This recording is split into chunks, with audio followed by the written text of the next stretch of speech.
Alors bonjour la communauté, j'espère que vous allez bien. Aujourd'hui, nous sommes dans une ferme de cuniculture, comme vous pouvez le remarquer. Nous avons ici des lapins.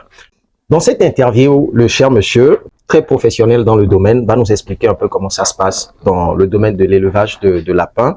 Et puis, il va nous expliquer un peu par rapport aux chiffres. Est-ce que c'est rentable? Est-ce qu'il vous conseille de vous lancer dans le domaine en tant qu'agriculteur ou éleveur? Si vous êtes nouveau sur cette chaîne et que vous vous intéressez au business dans le domaine de l'entrepreneuriat, je vous invite à vous abonner à la chaîne sans oublier d'activer la cloche de notification. Sur ce, on se dit, let's jump into the video. Alors, bonjour cher ami. Bonjour, cher monsieur. J'espère que tu vas bien. Oui, ça va très bien. All right. Nous sommes ici dans ta ferme où tu élèves les lapins. Oui. Avant de commencer, est-ce que tu peux te présenter à l'audience, s'il te plaît? Ici, c'est monsieur Josué Gestion Lokossi, technicien de la ferme Perfect Bio Agri-Business. D'accord, monsieur Josué. Oui. Lorsque je suis arrivé, en même temps, j'ai commencé par voir la ferme qui est spacieuse. Ce n'est pas mal, j'apprécie très bien. Et quand je vois le travail qu'il y a derrière, je trouve que c'est colossal. C'est pas vraiment facile. Avec l'élevage de lapins, ça se passe déjà comment? Attaquons-nous au premier abord à la race. Ça fait combien de races déjà, de différents types de lapins que vous avez? Ici, à la ferme Perfect Bio Agri-Business, nous avons 5 types de races. D'accord. Ici, la ferme Perfect Bio Agri-Business. D'accord. Nous avons les papillons. Les papillons? Oui, okay. Les lapins papillons. Nous avons les lapins hollandais. Nous avons les lapins de race Ila. Nous avons les lapins de race I+. Et actuellement, nous sommes en train d'introduire une nouvelle race qui est les géants de Bousca. Oui. Le nom fait peur un peu. Oui, les géants de Bousca. C'est les lapins qui dévorent ou comment? Non, qui sont plus grands que les autres races. Ah d'accord, oui. Je comprends. Alors, il existe combien de races en tout? Puisque vous aviez dit, vous avez 5 chez vous, mais au total, il existe combien dans le monde? Au total, ils sont nombreux. Ah, il y a plusieurs espèces de lapins.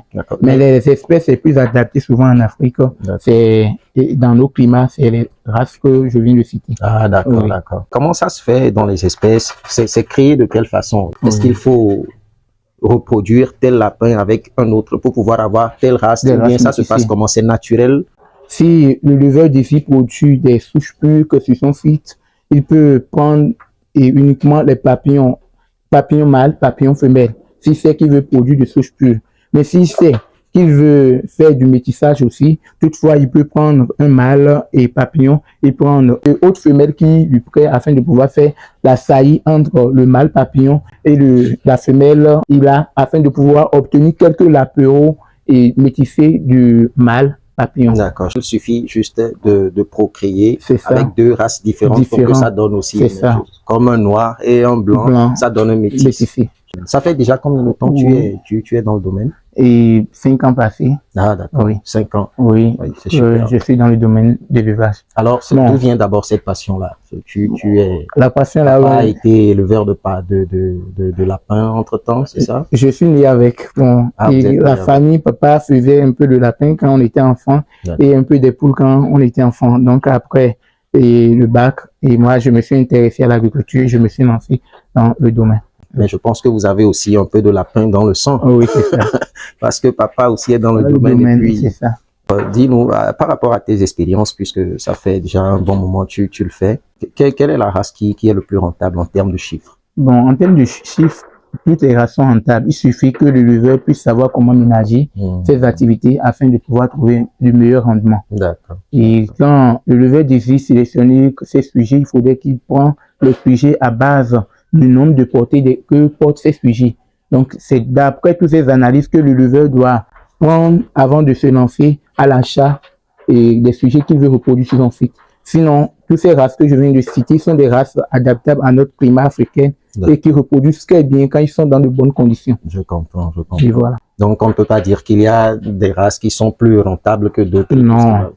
En termes de ça, il y a des races. J'ai une raison pour laquelle nous sommes en train d'introduire une nouvelle race qui s'appelle les géants de Bousca. Les géants de Bousca, eux, déjà à 3 mois, ils peuvent aller jusqu'à 2,5 kg et 2 kg, et parfois 3 kg, 4 kg à l'âge de 3 mois. Tandis que les autres, à 6 mois d'âge, ils obtiennent 2 kg et 2,5 kg. Je pense que puisqu'ils sont en train de se développer très vite, de la même façon, les dépenses qui vont avec aussi sont colossales. Oui, c'est ça. Je comprends. Donc, c'est très intéressant ce que vous étiez en train de dire. Ce lapin, par exemple, Oui. le blanc que nous sommes en train de voir là, Oui. le blanc avec les yeux rouges, Oui. ça a pris combien de temps pour être comme ça? Il a pratiquement 1 an déjà. C'est des sujets que nous avons payés déjà prêts à saillir. Prêts à saillir, quand on dit sujets prêts à saillir, c'est déjà des sujets qui sont prêts pour la reproduction.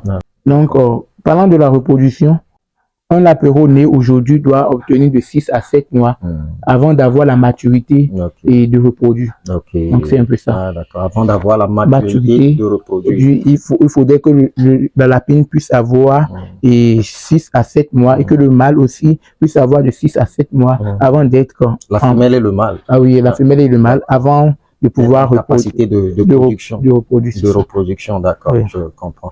Et déjà, on peut le consommer à partir de 6 mois, c'est bon? Oui, on peut le consommer même à partir de 4 mois, selon la condition que l'éleveur fournit à ces sujets. Je comprends, je comprends. Selon la condition. Et selon la race aussi, un peu. Oui, bon, la race aussi. Ou bien ça peut être de toute race, peu importe. Ça peut être déjà de toute race. Mois, à 4 mois, oui. Consommer. Oui, parce qu'à 4 mois, déjà, ils ont plus que 1 kilo. Oui. Est-ce qu'il y a des secrets? Est-ce qu'il y a des best practices dans le domaine de l'élevage que tu voudrais partager un peu avec nous? Pour ceux-là qui sont dans le domaine, une certaine façon de les nourrir, de les accompagner pour que ça puisse vite grandir. Un petit secret, oui. Ici, à la Ferme Perfect Bio Agribusiness, nous développons certaines techniques et afin de pouvoir obtenir plus de l'apéro et afin de pouvoir obtenir des résultats meilleurs. Donc, ici, à la Ferme Perfect Bio Agribusiness, quand nos femelles ont 6 mois, nous démarrons 6 mois, parfois 6 mois, allant à 7 mois, nous démarrons la reproduction. Ici, nous faisons la reproduction à échelle. La reproduction à échelle, c'est-à-dire que quand la femelle bête bat aujourd'hui, elle tombe en gestation encore aujourd'hui. On la saillit encore le même jour pour que le 30e jour, qu'elle puisse mettre bas encore à nouveau. Vous dites assaillir, ça veut dire que vous mettez la femelle dans la condition d'être en mesure de reproduire. Oui, la saillie, je vais un peu expliquer la saillie. Quand on parle de la saillie, c'est que il faut faire quitter la femelle de sa cage pour la cage du mâle. Et là, il se reproduit de 3 à 5 minutes si véritablement la femelle est en chaleur. Donc, c'est un peu ça. En chaleur, en feu, quoi. Oui. Donc, c'est un peu ça. Là, après le service d'aliments, on les prend, on vérifie le cesse, si c'est rouge ou bien rose foncé, c'est-à-dire que la femelle a besoin du mâle. On le fait quitter de sa cage pour le mâle afin que la saillie puisse se faire. Et donc, quand ça se passe, automatiquement, ça voudrait dire que la femelle, elle est enceinte? Oui, quand ça se passe après les 5 minutes, c'est-à-dire que la femelle est automatiquement gestante. Si votre mâle est de très bonnes conditions, c'est-à-dire qu'après la saillie, au 14e jour, c'est là qu'on vérifie premièrement si la saillie a marché véritablement pour la femelle. Donc, à 14e jour, on fait la palpation. D'accord. La palpation, c'est ça qu'on appelle vérifier est-ce que si les lapéraux sont dans le chapelet d'embryon. Donc, c'est un peu ça. Les termes sont un peu compliqués, mais on essaie de faire avec. Comme tu es déjà dans le domaine, il y a des nouveaux termes que j'entends ici. Bon, mais si vous voulez, je peux expliquer. C'est bon. Déjà que tu expliques, je comprends.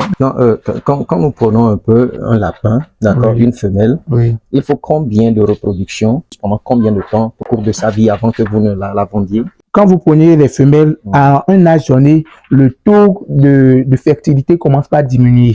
Donc, nous, quand nous commençons la reproduction, c'est que nous les vidons une seule fois de bon afin de pouvoir les livrer à la destination. Donc, parfois, nous obtenons 12 fois et la saillie, 12 saillies avant de pouvoir les livrer à la consommation. C'est-à-dire, elle doit gester pendant 12 fois. Oui. Une fois, elle fait naître les bébés, la deuxième fois, elle fait naître jusqu'au 12e mois. Et on le fait quitter. C'est intéressant et ça doit être rentable. Parce que quand on prend un seul lapin, si elle doit coucher pendant 12 fois avant d'être vendue, c'est super bien. Et la première fois, elle peut faire combien de bébés? La première fois, bon, si c'est une bonne race, elle peut faire jusqu'à 8. Quelle race déjà? Bon, toutes les races que nous avons ici sont de très bonnes races et qui donnent jusqu'à 8. Et la parce que nous avons un là de l'autre côté qui fait jusqu'à 14, jusqu'à 15, pas porté. La première fois? La première fois. Et la seconde on l'a nommé la pine Amazon sur le site. D'accord. Donc, c'est les villas Amazon. C'est ça. Et la seconde fois, elle peut faire déjà peut-être. Si c'est une bonne race, elle maintient le taux de l'apéro jusqu'au 10e mois. Et à partir du 10e mois, parfois, ça peut chuter. Mais si la condition de l'alimentation est en homme, elle peut toutefois être fidèle selon le nombre de taux de fertilité jusqu'à être livrée à la consommation. Lorsque ça se passe déjà comme ça, ça doit prendre combien de temps avant qu'elle n'accouche les bébés? Bon, une fois que la femelle est en gestation, après la saillie, on le ramène dans sa cage, on marque la date. Et à 30e jour, un mois jour pour jour, les lapines mettent bas. 30 jours. 30 jours, elles mettent bas.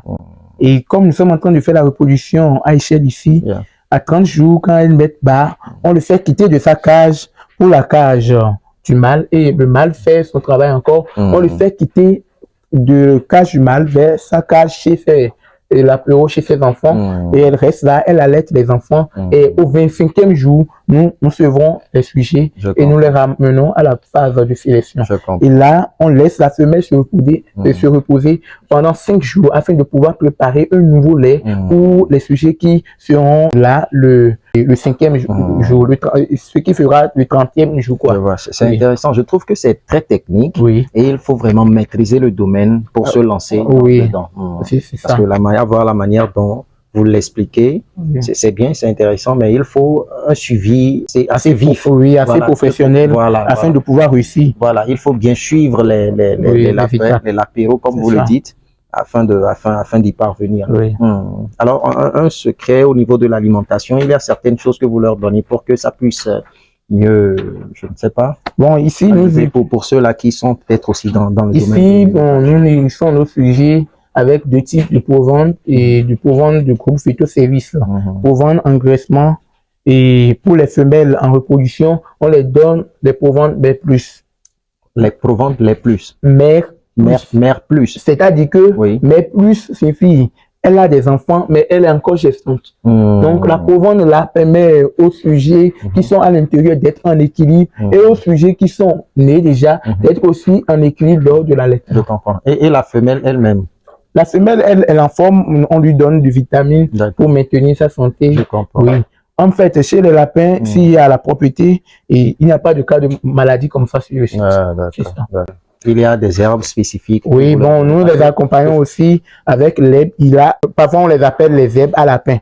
Et on les donne aussi les feuilles de banane, les feuilles de manioc, et pour pouvoir... Parce que, curieusement, lorsque j'étais rentré, lorsque je me promenais un peu jusque là, je n'ai pas vu d'herbe. Donc, je me suis dit, si vous leur donnez de l'herbe, c'est peut-être des nourritures. Bon, avant de les donner de l'herbe, il faut les donner souvent à partir de 16 heures, ou bien à partir de 15 heures. Là, le soleil frappe l'herbe afin de pouvoir chasser les insectes qui sont collés au cercle de l'herbe. Parce que quand vous partez chercher des feuilles le matin pour vos lapins, s'il y a des herbes et des insectes qui sont collés à ça et vous les fournissez, là, ils peuvent toutefois mourir. Sinon, vous allez constater, il y a plusieurs types de papayers sur le site. On les donne des feuilles de papaye, on les donne des feuilles de manioc, on les donne plusieurs types de feuilles sur le site. Mais c'est conditionnellement à partir de 15 heures ou bien à partir de 16 heures qu'ils mangent des herbes. On les donne des panicums. Je comprends tout à fait. Ça se vend déjà à combien? Bon, ici, les femelles reproductrices prêtes déjà à saillir sont à 10 000 francs. Sont à 10 000 francs. Oui, les mâles prêts pour la reproduction sont à 12 000. Donc, il y a des gens spécifiquement qui viennent pour chercher ces types de lapins. Oui, ces types de lapins qui sont déjà prêts pour la saillie. Parce que quand tu prends le sujet qui est prêt pour la saillie, c'est-à-dire que il est traité, il a été suivi régulièrement jusqu'à l'étape là. Quand tu ramènes à la maison, même peut-être après la phase de stress, après une semaine seulement, et ta femelle peut être en saillie et en chaleur et tu lui fais la saillie. Et le mois dans lequel tu as payé tes sujets, tu peux commencer par obtenir des lapéros dans ce mois. Alors, la femelle qui est prête à se mettre en reproduction, elle est à 10 000. Elle est à 10 000. Et le mâle aussi. Et le mâle est à 12 000. Mais toutefois, il y a des gens qui désirent venir prendre les lapéros. Pour la consommation. Non, pour les lapéros, les petits. Destinés pour la reproduction. Et ça, c'est à 8 000 les femelles et à 10 000 les mâles. Et quand on prend les sujets pour la consommation, ceux-là qui viennent acheter. Ceux qui viennent pour la consommation, le kilo abattu à 3 500. Et souvent, nous livrons à partir de 2 kilos parce que nos sujets destinés à la consommation sont plus que 2 kilos. Donc, on les livre au prix de 2 kilos, ce qui signifie 7 000 le lapin abattu. C'est ça. Bon, dans le domaine de la cuniculture, Oui. est-ce que c'est rentable? C'est très rentable. Je n'en doute pas. Oui. L'élevage des lapins est très rentable. Oui. Vous pouvez espérer un taux de rentabilité de combien déjà lorsqu'il y a 10 sujets? Bon, lorsqu'il y a 10 sujets, l'éleveur peut se spécialiser. Moi, je veux reproduire pour la consommation. L'éleveur qui se dit ça, quand il prend ces sujets et ces sujets mettent bas, après la phase de sevrage, il faudrait que ce éleveur puisse engraisser ces sujets parce que il veut les destiner à la consommation et non à la reproduction. Vous voyez, et quand il mange les provenants d'engraissement, il grandissent, il s'accroît tout très vite. Et là, il sait que ces sujets déjà, à partir de 3 mois, il les vend pour la reproduction. Supposons qu'il perd le sujet à 10 000 dans ce mois. Et la fin de ce mois, et dans le même mois, sa femelle rentre en chaleur, il fait la faillite. Et le 30e jour, il obtient peut-être 7 lapereaux ou bien 8 lapereaux. Et s'il veut le vendre pour la consommation, c'est-à-dire que à partir de 3 mois, il fait 7 000 fois. Et 7, si c'est le nombre de lapereaux. Je comprends. C'est-à-dire, à la base, la personne avait dépensé 22 000. Oui, 22 000. 10 000 pour la femelle en gestation, le mâle à 12 000. Oui. Ça fait 22 000. 22 000. Et maintenant, puisqu'il les a achetés déjà dans cet état, disons que nous donnons un délai de 1 mois. Peut-être même en 1 semaine pour que le stress quitte. Voilà. Et après 1 mois, 31 jours, la naissance y est déjà. Donc, à supposer qu'ils sont déjà 8 peut-être. Donc, les 8 sujets petits là, quand ils grandissent au bout de 3 mois, ils peuvent être revendus à 7 000 unités. À 7 000 unités si c'est destiné pour la consommation. Et si c'est destiné pour la reproduction, donc c'est-à-dire que quand il fait quitter après le sevrage, il les donne la provende mais plus parce que eux ils sont destinés pour la reproduction. Donc eux il ira, celui qui veut vendre ce sujet à la reproduction, il ira jusqu'à 6 mois d'âge. Là ces sujets sont déjà prêts pour la reproduction et là il peut vendre les femelles à 10 000 francs. Et si c'est 7, il lui a fait, ça fait 10 000 fois 7, c'est très rentable, c'est super rentable. C'est ça. Surtout au niveau d'une production en masse, au niveau de l'élevage en masse, comme vous l'avez ici, vous avez plusieurs lapins, ça doit être hyper rentable. Maintenant, est-ce que vous offrez des formations? Oui, nous offrons les formations pour ceux qui sont intéressés. Nous organisons les formations. S'ils sont intéressés, ils s'inscrivent déjà et on fait la formation. Donc, ça dépend de ce qu'ils veulent faire. Parce que sur le site, on fait la aviculture, on fait la cuniculture, on fait la codiculture. S'il veut faire les 3 ensemble, le prix est différent. S'il le fait par unité, le prix aussi est différent. Donc, il faudrait qu'il s'approche de nous pour prendre ces champs de renseignements concernant la formation. Sinon, les formations sont disponibles sur le site. D'accord. Je prendrai le soin de mettre déjà un numéro, je ne sais pas, peut-être, qui s'affiche sur l'écran et en bas de la vidéo en description pour quiconque souhaiterait se lancer dans le domaine et qui voudrait se faire former. Alors, on peut aller de l'autre côté. Oui, on peut voir les lapins et de l'autre côté, on ira voir les agoutières. D'accord. Oui. C'est la race papillon. Ok. Donc, elle est caractérisée spécialement. Comment est-ce qu'on peut la reconnaître déjà? On peut la reconnaître avec le noir au bout de ses yeux blanches, avec les traits et dans ses couleurs. C'est ça, c'est la race papillon. D'accord. Ensuite.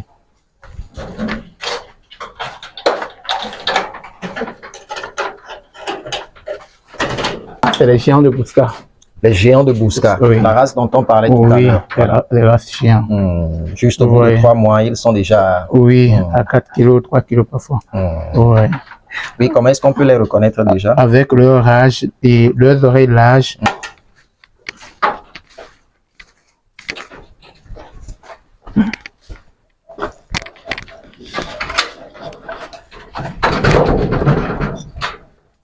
Ça, c'est les villas. Les villas. Ila. Oui, de couleur toute blanche. Toute blanche. Oui. D'accord. Parfois, ils ont les yeux roses et autres. Moi, personnellement, j'aime quand même les lapins tout blancs. Ils sont jolis à voir et puis... Lui, là, il est très gros. Hein. Oui. D'accord.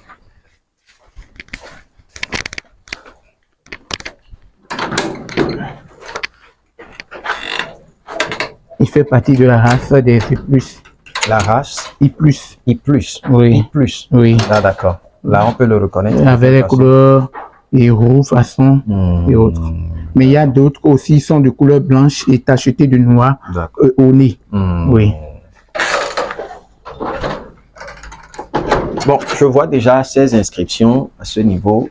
Les petites inscriptions là, Oui. c'est quoi déjà? Ça signifie quoi? Non. Ça, ici, c'est femelle numéro 10. Saillie, SA, c'est la saillie. Et MB, Miss Bar.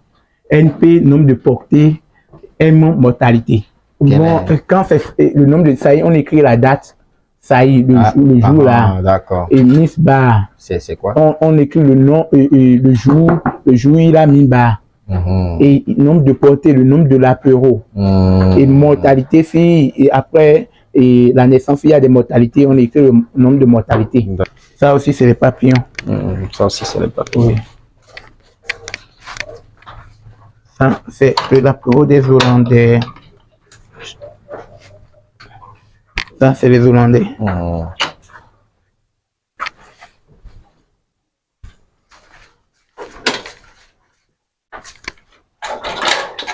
C'est les pauvres. Ok. Oui, c'est les coquettes. C'est ceux dont ils se nourrissent. Oui. Alors, merci, chers amis, de nous avoir suivis jusqu'à la fin de la vidéo. Bien sûr, je prendrai le soin de mettre là, en description, comme je l'ai dit tout à l'heure, le numéro pour les formations et tout ce qui va avec. Avez-vous aimé la vidéo? L'avez-vous kiffé? Avez-vous appris quelque chose d'intéressant? Si oui, n'hésitez pas à nous lâcher un pouce d'appréciation, sans oublier de vous abonner à la chaîne. Sur ce, on se dit à la prochaine pour une nouvelle vidéo. Ciao!